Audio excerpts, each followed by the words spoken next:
Ouattara a tué son grand frère, Amadou Gon Coulibaly. Lui là. Ouattara a empoisonné son marabout. Le marabout de Gon, comment on appelle ça? Photocopie. Il a fait tuer. Il a fait tuer le marabout de photocopie. Il a envoyé le procureur aller récupérer les portables du marabout de photocopie. Quand le père adoptif de ce marabout a refusé, ils l'ont tué. La première voleuse de la République de Côte d'Ivoire, c'est elle qui récupère tous les terrains. C'est conscient de ça. Vous mentez aux Ivoiriens que c'est pour le progrès, c'est pour le développement. La moitié des zones 4, là, tous les bâtiments des zones 4, là, la moitié, là, ça appartient à Dominique Kolia. L'ASPR, d'accord, Soro Jean-Baptiste, ceux-là, ils sont au courant. Ils sont au courant tous. Tout le monde sait. Donc, ils sont, comme on le dit en Côte d'Ivoire, en Nagoplan. Ils sont dans Nagoplan et toi. Attention, cette vidéo est très importante. Veuillez la suivre du début jusqu'à la fin. Johnny Pacheco a encore dévoilé certains secrets de la République ivoirienne. Il a dévoilé des secrets qui se cachent au fin fond des bureaux du président Alassane Ouattara. Chers abonnés, comment Johnny a-t-il fait pour avoir ces informations? Les gens étaient tellement choqués qu'ils le prenaient pour Chris Yapi. Ouattara m'a remis 5 millions de francs CFA, moi Johnny Pacheco. Pour que je lui dise que tu es Chris Yapi. Pour que moi Johnny, là, je lui dise que tu es Chris Yapi.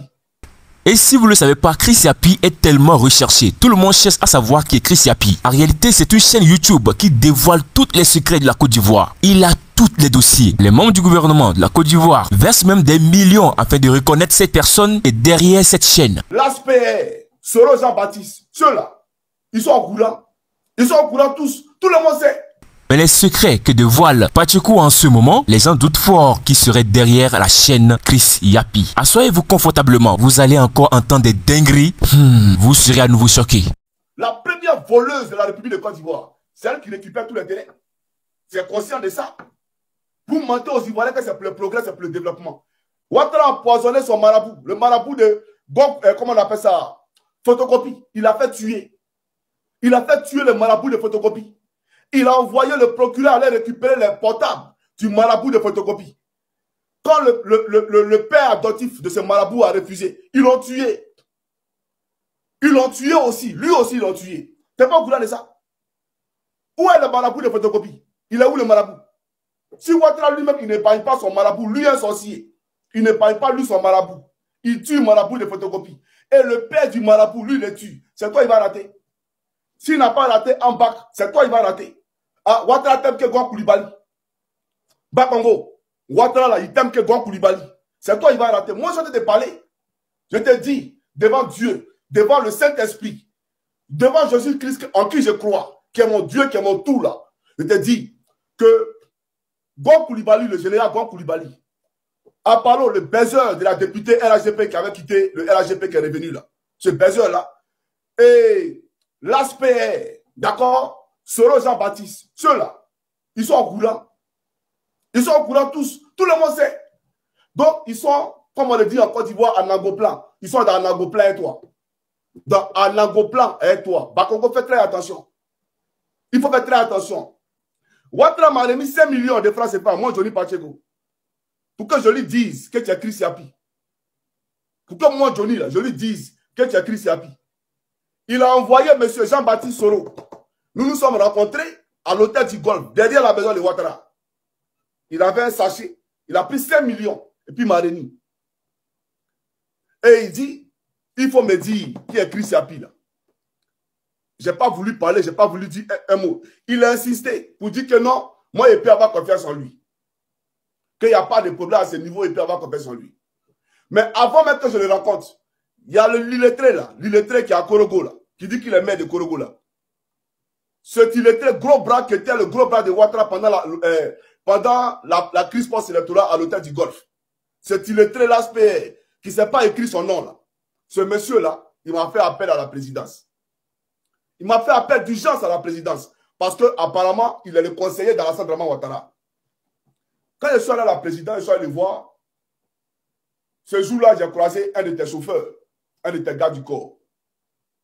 Comment on appelle ça, dans le couloir de la présidence. Et je suis allé voir l'ASPR. Il m'a demandé qui est Chris Yapi. Je n'ai pas répondu, je lui ai dit, je ne vais pas te répondre. Il dit, c'est Bakongo là. Parce que nous-mêmes, on sait que c'est Bakongo. Voilà ce qu'il me dit. Hein. Nous-mêmes là, on sait que c'est Bakongo. Donc, de qui tu veux parler? Je ne l'ai pas répondu. Il est là, il est musulman, non? Il m'a appelé pour rien. Parce que quand j'ai dans son bureau, là, il ne lui a rien dit du tout. Mais il m'a dit que lui, il sait que tu es Chris Yapi. Mais allons plus loin. Quand je suis allé dans ton bureau, à la mairie, j'étais avec mon ami Clark Delodi, que je vais présenter ici. Zone 4 où les Libanais habitent là. Tous les bâtiments qui sont là-bas, là, la moitié appartient à Dominique Méjean. Et tu es au courant de ça. Tout dernièrement, le maire PDCI de Port-Bouet t'a désavoué. Tu allais prendre un décret de 1960 ou 1959 pour venir casser l'abattoir de Port-Bouet. Et tu dis que c'est pour le bien-être des populations. Mais quel bien-être? Quand on vient déloger quelqu'un là, c'est qu'on a prévu un endroit où le réologer. On ne vient pas casser les maisons des gens. Et puis on dit que c'est pour le bien-être. Et puis on les laisse comme ça à la belle étoile. On ne laisse pas les gens comme ça à la belle étoile. Mais tu laisses les gens à la belle étoile, tu dis que c'est pour le bien-être social. Quel bien-être social? Tes parents au nord là, ils dorment dehors. Tes parents qui sont au nord là, ils dorment dehors. Ou bien avant toi, il n'y a pas eu de gouverneur de district. Est-ce qu'il n'y a pas eu de gouverneur de district? Mais il y a eu des gouverneurs. Mais ils n'ont pas fait ce que tu as fait. Les gens sont en train de douter fort que Johnny serait derrière la chaîne Chris Yapi, chers abonnés. Une chaîne qui dévoile vraiment les secrets cachés, les secrets au fin fond des bureaux de la Côte d'Ivoire. Chris Pacheco, les gens doutent fort qu'il serait derrière cette chaîne, chers abonnés. Parce que parfois, il dévoile certains secrets qui laissent bon nombre de personnes stupéfaites. La raison pour laquelle nous avons toujours l'habitude de vous le dire, les réseaux sociaux sont désormais en guerre contre les politiciens. Avant, il est très facile de faire tout et de n'importe quoi, sans même que les gens ne s'aperçoivent du danger. Tu décides de ce que tu veux, comme tu veux et quand tu veux. Ben, toujours dans l'ombre, les gens ne savent pas ce qui se passe. Mais de nos jours, les réseaux sociaux sont en guerre avec les politiciens. Tout ce qui se passe désormais, tout est enregistré. Et d'ici 100 ans, on peut te réjouir ce que tu as fait, chers abonnés. Est-ce que vous imaginez? Les réseaux sociaux sont désormais des malais nécessaires pour la communauté africaine, surtout la communauté africaine. Parce que, en réalité, les Occidentaux avaient déjà certaines manières d'avoir les informations bien avant les Africains. Est-ce que vous imaginez? C'est maintenant que la révolution, TikTok, YouTube, Facebook, bref, la révolution des réseaux vient de faire rage aux politiciens. Les gens dévoilent tout. Surtout les gens qui ne sont même pas en Afrique. Ceux qui sont à l'étranger, en France et autres, sont eux qui ont la libre expression de dire tout et de n'importe quoi. Ils dévoilent tout ce qu'ils ont sur la table. Ce qu'ils ont sur la table, ils dévoilent tout. Mais, étant en Afrique, tu n'as pas le droit. Même dans notre très cher pays, la Côte d'Ivoire. Dans notre pays qui est la Côte d'Ivoire, tu n'as pas le droit de dire tout, même si c'est tout. Donc, la libre expression est du côté de ceux qui sont hors du pays. Facilement, ils arrivent à casser les papous, à dévoiler ce qui va même choquer les membres du gouvernement, chers abonnés. Est-ce que vous imaginez que les réseaux sociaux peuvent aujourd'hui détruire beaucoup de choses, comme arranger beaucoup de choses?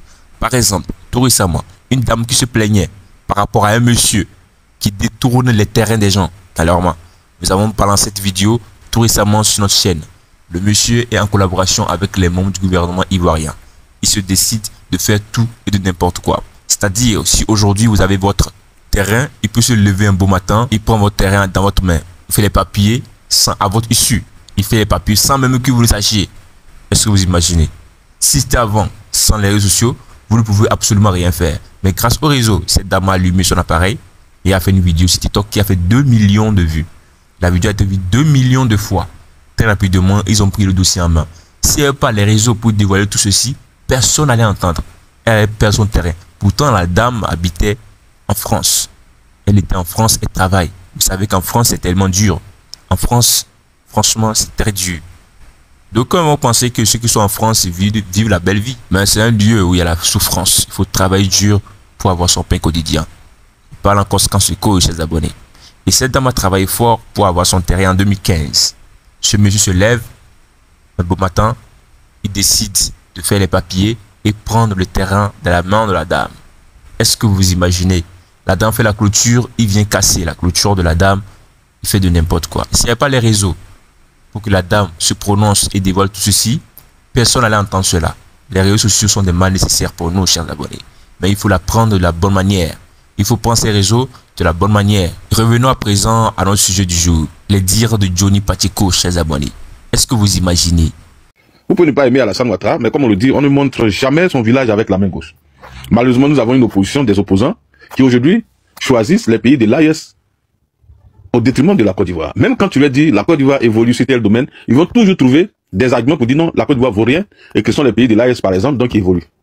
Alors que ces pays-là aujourd'hui sont face à une crise très grave. Une économie qui est en berne, alors que notre pays, la Côte d'Ivoire, fait la fierté aujourd'hui de toute l'Afrique. Tout le monde entier ne parle que de l'Afrique et de la Côte d'Ivoire par exemple, pardon.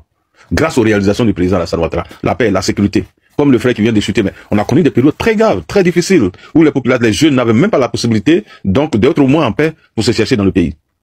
C'était des crises, des marches à n'en point fini, des jeunes gens se sont retrouvés pour les plus chanceux en prison, mais ceux qui n'ont pas été chanceux, mais, ont été assassinés. Mais aujourd'hui, ce n'est plus le cas, la Côte d'Ivoire est en paix. Moi, je me demande si on met la situation de la Côte d'Ivoire et celle des Burkinabés, par exemple, aujourd'hui, qui sont en train de fuir les terroristes. Je pense pas qu'un Ivoirien aujourd'hui souhaiterait aller en exil à cause de l'insécurité. Mais d'accord. Donc, quand le président Ouattara met en place les mécanismes pour maintenir la sécurité et faire en sorte que nos populations puissent vivre en paix, mais c'est déjà un élément important. Aujourd'hui, on ne s'inquiète pas pour la sécurité de nos parents, pour nous qui sommes à l'étranger. Mais les gens ne veulent même pas voir ceci et donner un peu de crédit au président Alassane Ouattara. C'est-à-dire, pour eux, l'opposition, il faut être dans le déni total, il faut dénigrer Alassane Ouattara, il faut l'insulter matin, midi, soir. Alors que vous voulez gérer ce même pays-là. Quand on arrête des gendarmes ivoiriens, ils sont heureux. On arrête des soldats ivoiriens, ils sont heureux. Mais on arrête Ali Faso. C'est tout un débat qu'on mène sur la toile. On traite le gouvernement ivoirien d'un gouvernement qui enlève les gens. Alors qu'il y a un journaliste français qui a été, un journaliste ivoirien qui a été arrêté au Niger, pardon. Mais on a vu personne défendre leur propre frère qui a été arrêté au Niger parce que tout simplement, ils soutiennent les pays de l'AES contre la Côte d'Ivoire.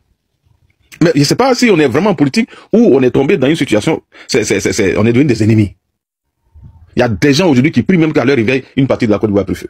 Tout simplement parce qu'ils n'aiment pas la tête d'Alassane Ouattara. Mais ce qui est grave avec cette situation, c'est que vous allez beau détester Alassane Ouattara, mais vous allez vous réveiller le matin, il est encore au pouvoir. Et en 2025, il va gagner les élections. Qu'est-ce que vous allez faire? Parce que je ne vois pas les jeunes aujourd'hui, je veux dire, mettre leur vie à risque, en danger. Non, personne ne le fera.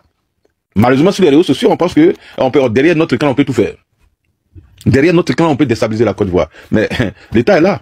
La Côte d'Ivoire est un État sérieux aujourd'hui que personne ne pourra déstabiliser. La preuve, c'est Alino qui a été arrêté, il pense qu'il était caché, mais il n'est pas caché. Personne n'est caché aujourd'hui. Donc ceux qui ont l'ambition de renverser, de déstabiliser la Côte d'Ivoire, en tout cas... Il sort parfois certains propos qui étonnent même bon nombre de personnes. Où a-t-il eu ces informations? Comment a-t-il fait pour avoir ces informations? Soyez scotchés sur notre chaîne. Nous allons toujours faire des recherches afin de vous fournir toutes ces informations. Ne vous posez pas trop de questions, abonnez-vous juste. Lorsque nous aurons la suite de l'information, vous aurez de nos nouvelles. Et n'oubliez surtout pas, nous avons épinglé un lien dans l'espace commentaire de cette vidéo. Ce lien vous permettra d'intégrer un canal Telegram 100% gratuit. Allez juste dans l'espace commentaire de cette vidéo, vous verrez le lien, intégrer gratuitement ce canal Telegram.